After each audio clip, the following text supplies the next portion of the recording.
Well, it's been a couple of months now since I started doing videos on the worst ways to play the best games. A topic that people still really seem to enjoy if the view count and comments are any indicator.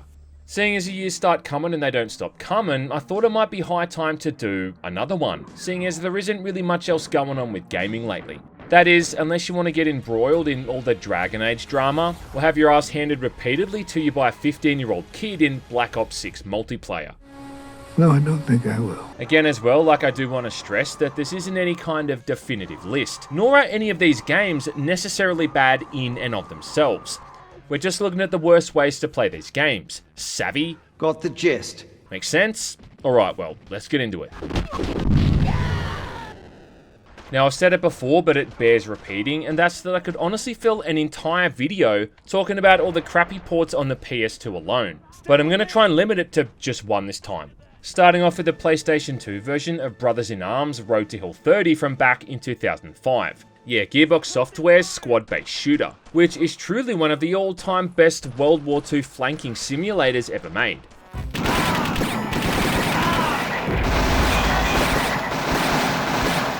As I've explained in the other videos, as was usually the case at the time, whenever you got a game for the PC, Xbox and the PS2, the PC would more often than not be the best way to play the game, with the Xbox being a close second. Which usually left that PlayStation 2 being the worst option. Which was definitely the case with games like Resident Evil 4 and Max Payne. And again, that's the case here with Brothers in Arms, where it's pretty obvious that this was designed with the PC and the Xbox in mind first and foremost, because both of those versions look and run really well, whereas the PlayStation 2 just kind of feels like a bit of an afterthought, also looking like it's in a different graphics engine entirely, and with development even being handed across to Ubisoft Shanghai instead of Gearbox Software. Yeah, Ubisoft Shanghai are the same guys who worked on the worst version of Splinter Cell Double Agent, with the so-called Next Gen edition on the Xbox 360. But what is it that makes this port so bad? Well, at least in terms of controlling it, the game controls okay for the most part. I mean, that thumbstick layout is familiar territory and it's easy to come to grips with. Giving out orders on the fly, which is a huge component of the gameplay, is also mapped to buttons, which makes sense, removing any kind of fumbling when under duress. Come on, get over there! It's just really, everything else that sucks. And visually you can see that right from the get-go, this is a far worse off looking game, with blurrier textures, not to mention that textbook faux bloom effect that PS2 games used to always cram in during that era. As a way of trying to pull the wool over the player's eyes and hide the fact that the game otherwise looks like complete shit. Oh shit!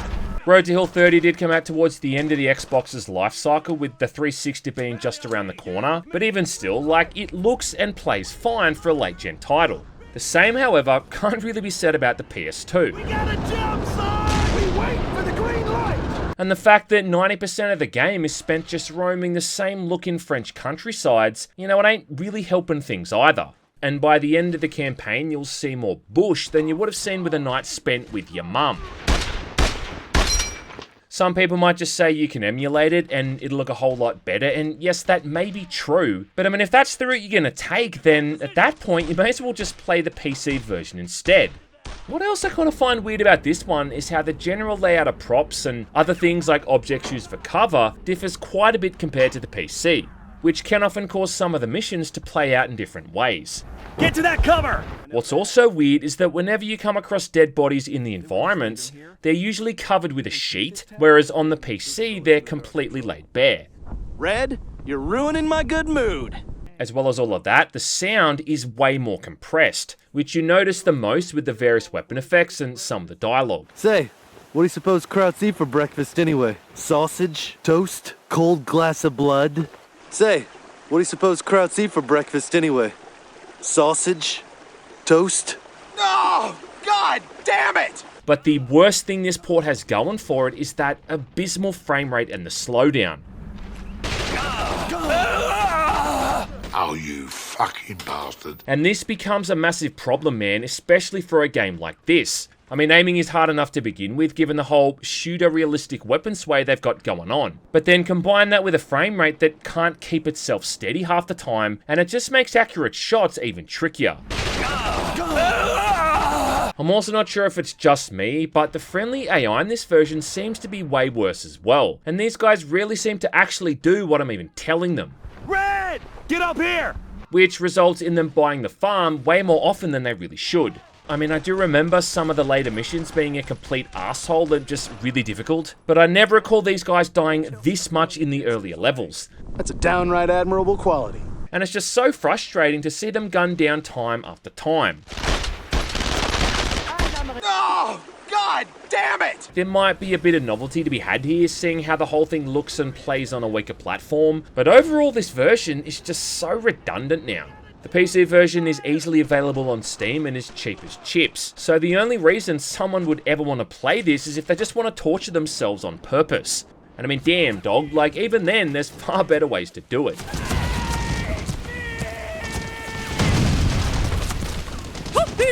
Now I feel like every time I do one of these videos I always end up mentioning Doom, and since the last time, everyone kept telling me to check out the Super Nintendo version of Doom, which is exactly what I did.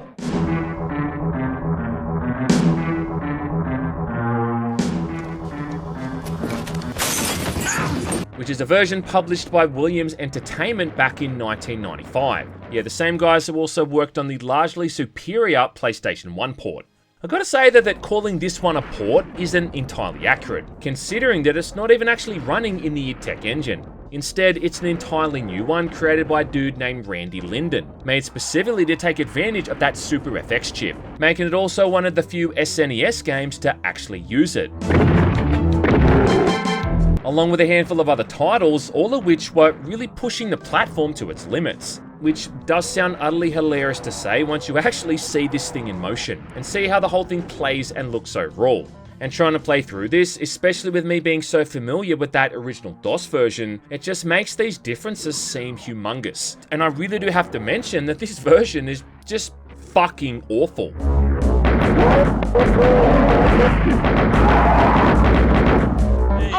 Hold it! What the hell is that shit? A classic example of just because they can doesn't mean they should. I mean, for starters, like how about the fact that there's no main menu or anything? You just get that title screen and then it throws you right into the action, with not even any kind of difficulty select. Something that's no doubt been done to improve performance, as you'll kind of notice that there's a bit of a limit on the amount of enemies on screen, which is why the entire game then feels like you're playing on Hurt Me Plenty.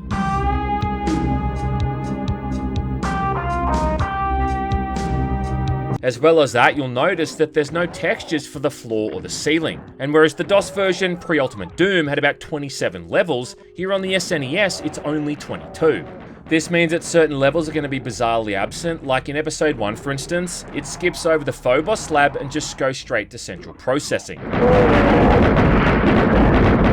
Whereas in episode 2, you go right from Deimos Anomaly to the refinery, skipping over the containment area, but weirdly though using that level's music.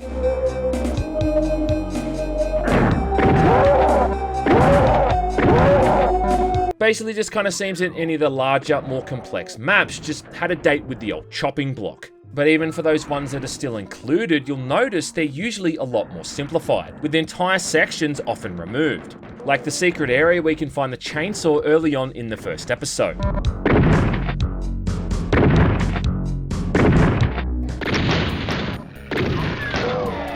Oh yeah, and because there's no password system or saving or any of that kind of stuff, you need to beat the entire game in a single sitting to see the ending. Enemies also only have a front-facing sprite now, which means that you can't cause them to infight anymore, which is really a bit of a bummer because like that was one of the most entertaining aspects to the original. The sound effects are also pretty damn crappy, with everything being muffled and compressed. I mean, just listen to how the chainsaw sounds when it idles.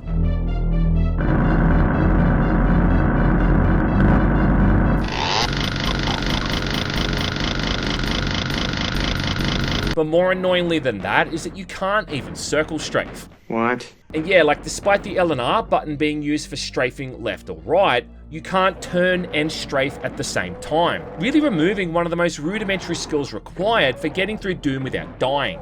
But the worst thing though, again, is the frame rate, which has to be in the single digits at times, and it really does make the whole thing borderline unplayable.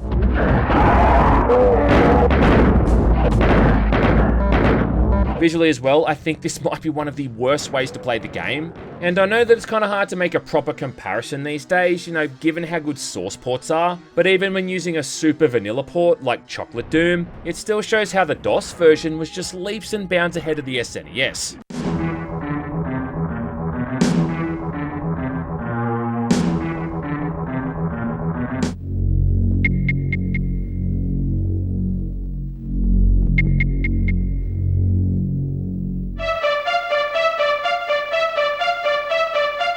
It does look like shit. Oh, but you want to know the worst bit of all? Is that there's not even any kind of cheat codes. What? So you can't even turn on God mode or get all the weapons and have fun playing through the game that way. Yeah, like never mind that Doom was famously known for its cheat codes, with things like IDDQD and IDKFA more or less being ingrained into gaming's DNA. I will give it one thing though, in that at least the music does sound pretty good, which is more of a testament to that SNES sound chip than anything else.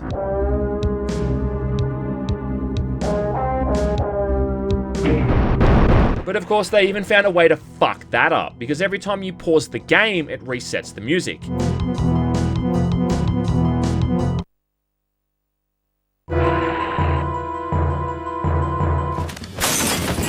I think the weirdest thing though is that this might be one of the only versions of the original game that carries your weapons over if you're killed. Yeah, you know how like in classic Doom when you die, you'd lose all your guns when you restart the level? Yeah, well on the SNES, it somehow manages to track all of that stuff and keep them for you when you reload. I can see how there would have been a bit of value for this thing, in the sense that if you didn't own a PC powerful enough to run the DOS version, you could at least experience Doom to some extent with this. It's just, I'm not entirely sure that's a good thing. I said in my other video how Doom on the Saturn was really crappy and a bad way to play it, and yeah, I still stand by that, but I think on some level I kind of owe Saturn Doom an apology. Because honestly, like that thing seems like a masterclass in porting compared to this. I mean, goddamn son, like it's almost kind of unethical that they packaged this thing up and then expected people to pay money for it. And if you're one of those poor kids who play Doom for the first time with this version, I seriously want to ask you, man, like if it's affected your well-being long term.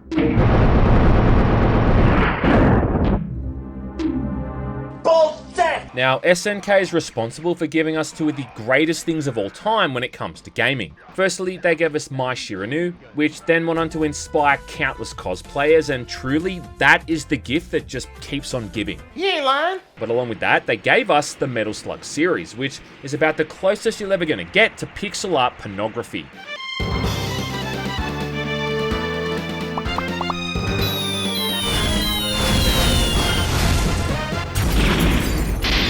Metal Slug! This series is to side-scrolling shooters what Doom and Quake are to first-person shooters. In fact, maybe even beating those games in one key way, with Metal Slug having what's arguably one of the best shotguns in all of gaming. I mean, this thing ain't a shotgun, man, it's an anti-aircraft gun. This is a shotgun, so.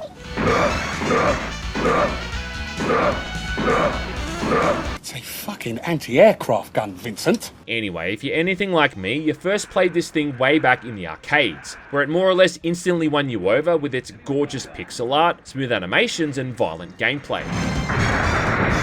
However, seeing as I wasn't one of the 12 people in the world who actually owned a Neo Geo, I was limited to only playing this in the arcades. At least until one fateful day, that is, when I went to the markets in Chinatown, Sydney, to buy this little gadget that would let me play pirated games on my PlayStation.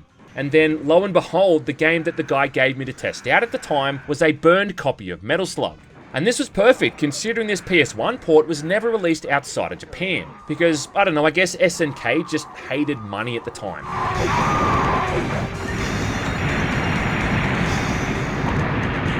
Now, the first Metal Slug's always been a bit of a finicky game when it comes to the various ports, and even some of the more recent updates aren't exactly perfect.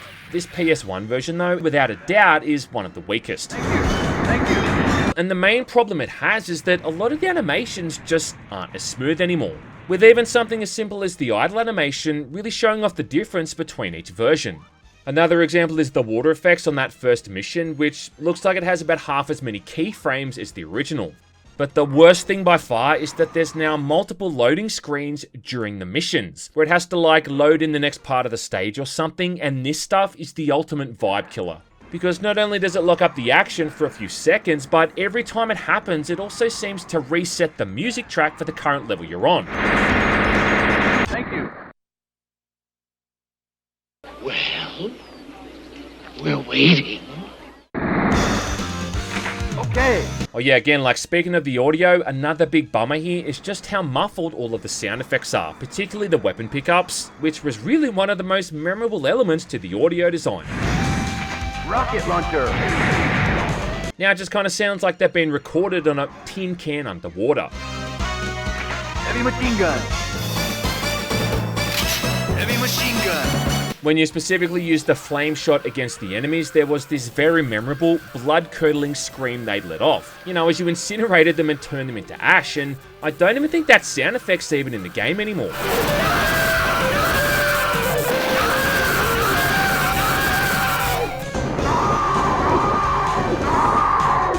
I also find it kind of annoying how this port doesn't have an auto-fire option, which means you gotta mash that fire button over and over, pretty much leaving you with RSI by the end of the game. And yes, like, I know that this wasn't a thing in the arcade version, but it's always been a pretty basic quality of life update that almost every other version of the game has included.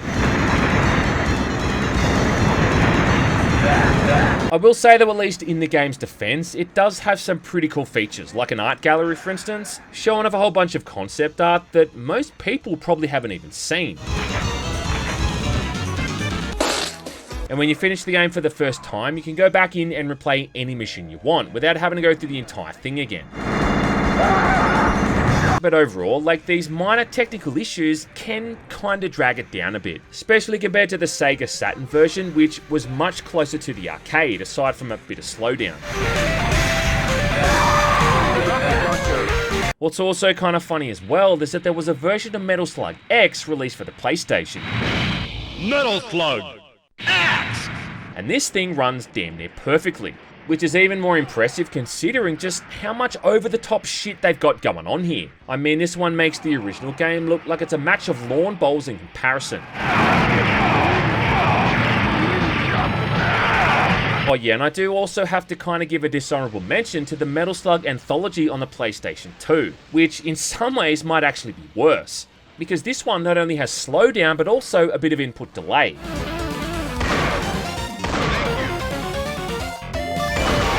I also think it looks a bit blurrier than the PS1 does, which is probably due to the PS2's dogshit 480i resolution, which truly gave us some of the most muddiest visuals in all of gaming, you know, outside of the Nintendo 64. And apparently the PlayStation 4 version of this anthology is even worse, because all this one is doing is emulating the PS2. Metal Slug! Metal Slug! Metal Slug! Something's missing. Something's missing, all right. But in all honesty, as far as the PlayStation 1 port is concerned, none of this stuff is really going to ruin what's otherwise one of the all-time best side-scrolling shooters ever made. And even with these problems, which really only a nitpicking asshole like myself is going to notice, Metal Slug is still insanely good fun. I mean, look man, it's no Metal Slug X, but it'll do.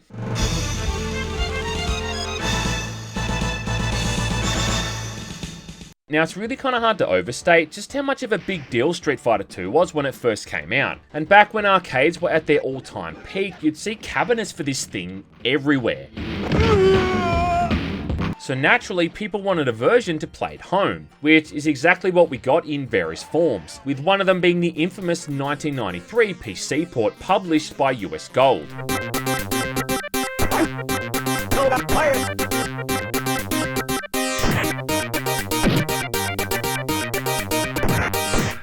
What the hell is even that? easily one of, if not the worst ways to play Street Fighter II, outside of, maybe one of those crappy Tiger Electronic handhelds.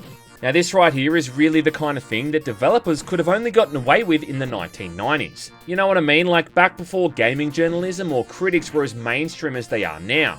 Because if something like this came out nowadays, well, you'd have people making videos and doing coverage for it well before it had a chance to rip people off. Of course though, back then, no one knew the wiser.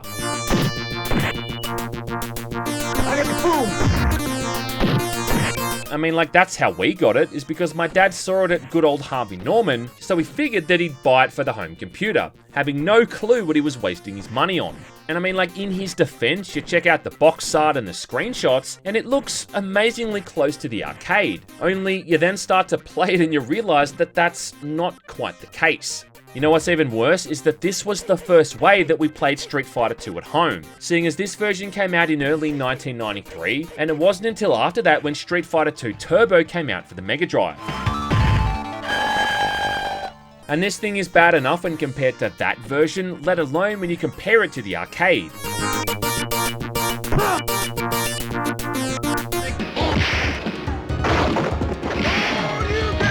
I mean, you can see how crappy it is even from the opening sequence, which completely lacks any sound effects or even that onlooking crowd off in the distance, making it look like two dudes just punching on in the middle of nowhere. I mean, what is this, Penrith? That iconic theme tune has been reduced to a laughing stock, and at one point it sounds like someone's had a stroke and fallen over the keyboard.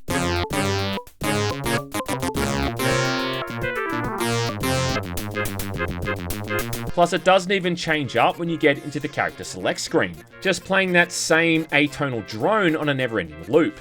It doesn't change when a match begins, and it doesn't change at the end of the match either. It weirdly only changes in between rounds. And seeing as there's only about 3 or 4 music tracks all up, you're gonna have these tunes burned into your ears by the end of things. You'll notice as well that when you select a character, there's no announcer voice, or even the sound of that little plane as it flies across the map.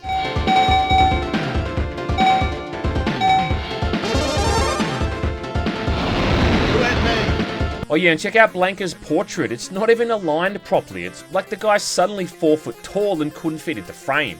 The controls in this version are also really bare bones, with there now only being a single kick and punch move, removing the light, medium and heavy variants. But that's really only scratching the surface, and once you actually start trying to fight someone is when you'll really notice how it shits the bed. I mean, for starters, the hit detection is just absolutely woeful, along with there being input delay and attacks not even registering half the time. A common glitch you're going to see is when you throw someone, how they'll somehow bounce in the complete opposite direction they're supposed to. And when you start jumping around, it's like you're suddenly on the moon or something, with characters literally leaping through the top of the screen.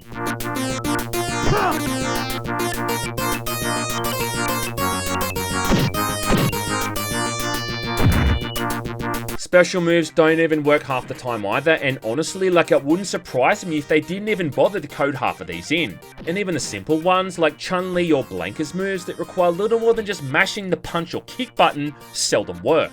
They've tried to include some of the bonus stages, but for what reason I've got no idea. And I'm again convinced that some of these are just unbeatable.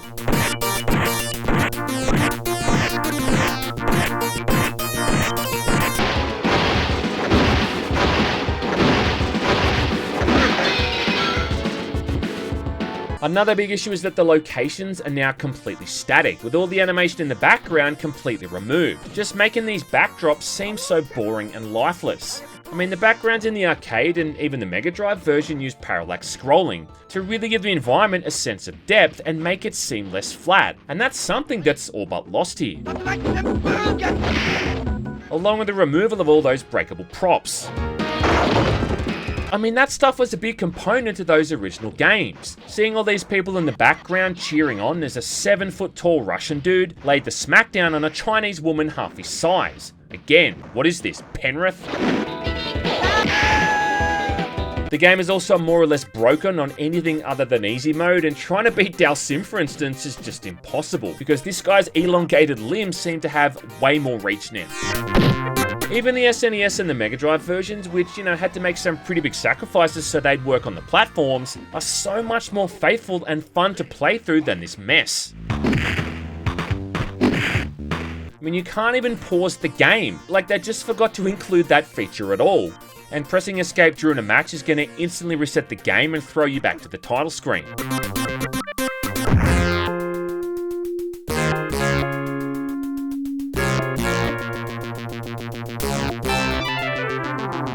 Ultimately, the best versions of the game saw releases on the PlayStation, the Sega Saturn, and amazingly, the 3DO. And even though the World Warrior is all but redundant nowadays thanks to Super Street Fighter II Turbo, this 1993 PC port still stands the test of time as being an utter fucking abomination. But don't worry, Dad, because I haven't held it against you. 5, 4, 3, 2, 1.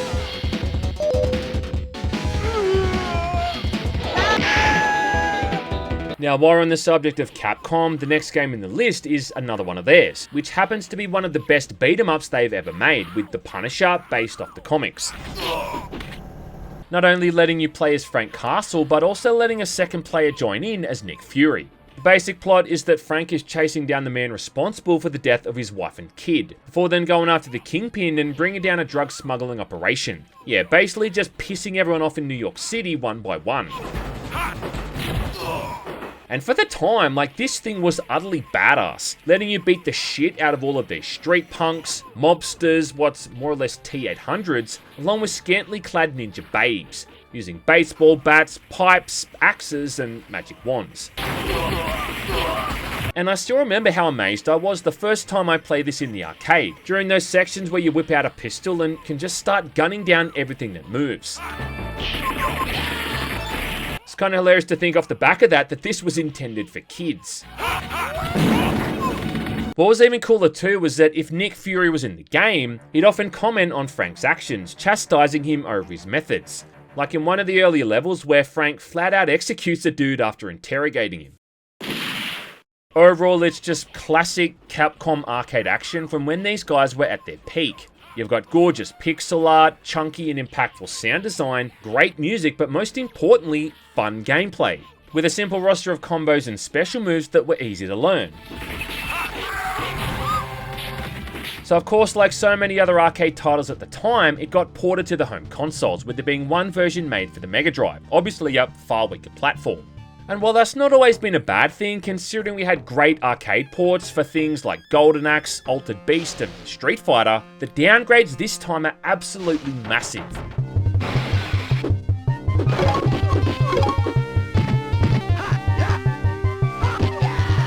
Obviously visually, a lot of stuff had to be scaled back or just outright removed for performance reasons, which is why the enemy count is now considerably lower. As well as that, you'll notice just how the sprite work isn't quite as smooth or detailed as much anymore, sometimes even barely resembling that original game.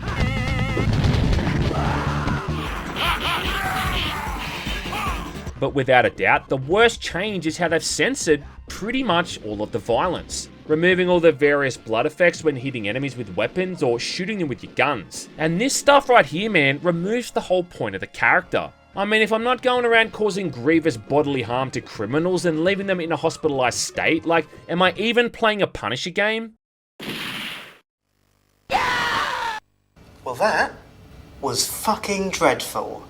There were these cool moments in the arcade version we could blow up these cars and see the scorched remains of the driver still inside. And yeah, here on the Mega Drive, all that good stuff is gone.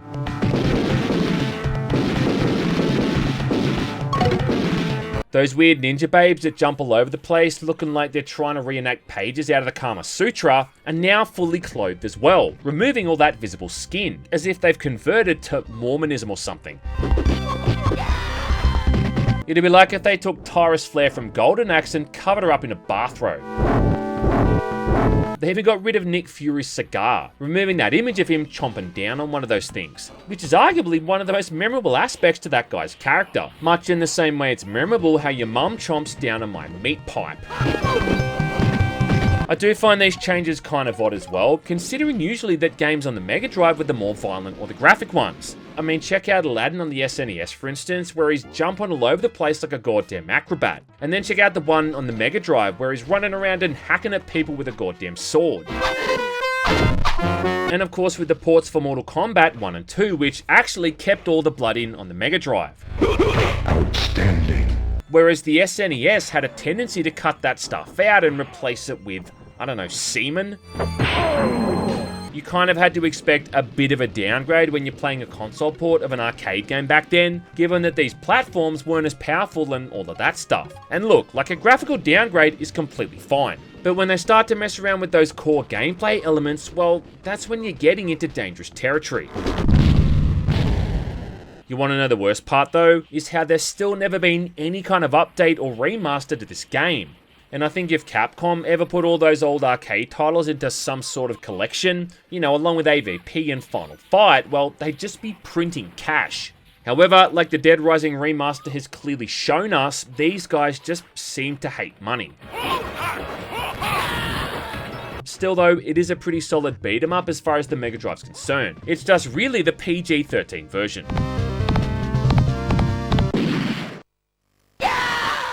Finally, we top it all off with an all-time classic, and that's with Wolfenstein 3D on the Super Nintendo. Now you're speaking my language. And the fact that this thing is even running on a 16-bit console, much like Doom, is astounding to begin with.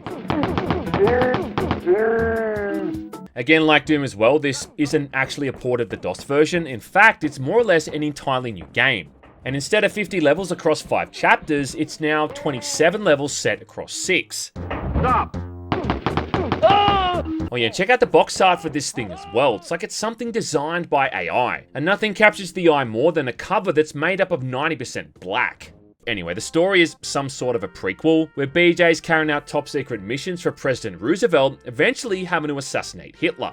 Only he's not actually called Hitler here, instead being referred to as Staatmeister, which is literally German for State Master.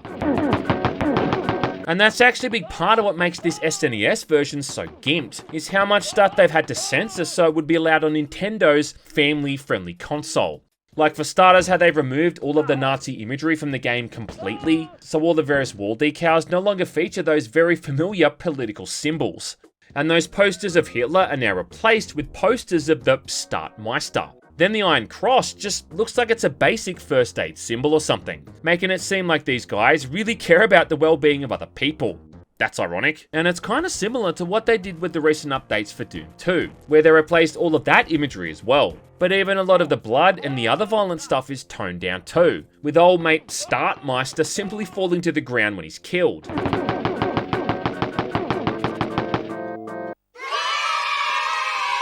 What the hell was that?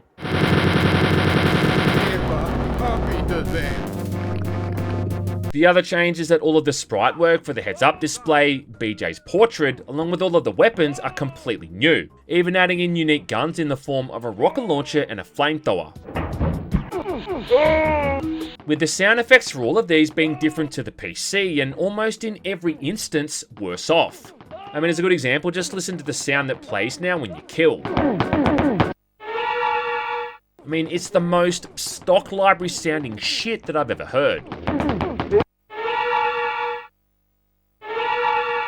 And the chain gun just sounds embarrassing. Stop!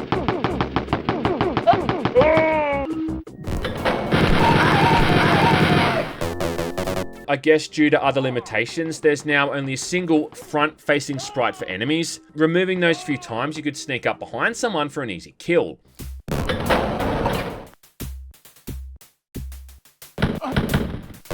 And the German Shepherds are now replaced with giant bloodthirsty rats.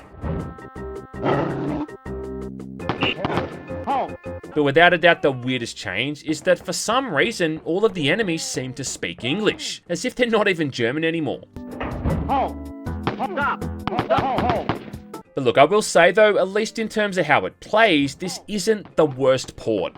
The L and R buttons on the controller make circle strafing a lot easier, and it definitely controls a hell of a lot better than it would have on something like the Mega Drive, for instance. The issue is that the image is just incredibly blurry and pixelated, and it's often hard to even make out where enemies are from the background.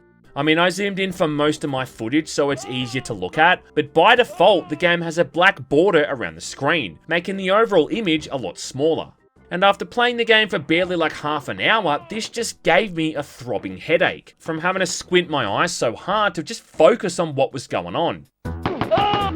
And again, like, I know that original game hasn't exactly held up amazingly well in the 30 odd years since it first came out, but even looking at the DOS version running in its native resolution, it's far easier to see what's happening moment to moment. There can be a bit of novelty playing through this thing and seeing all the updated weapon sprites and unique levels, and I actually appreciate how the game has both a map screen and a password system. So don't have to try to beat the whole thing in one go. Yeah, see? Can be done. But damn dog, like, make no mistake, this is not a great way to play this game.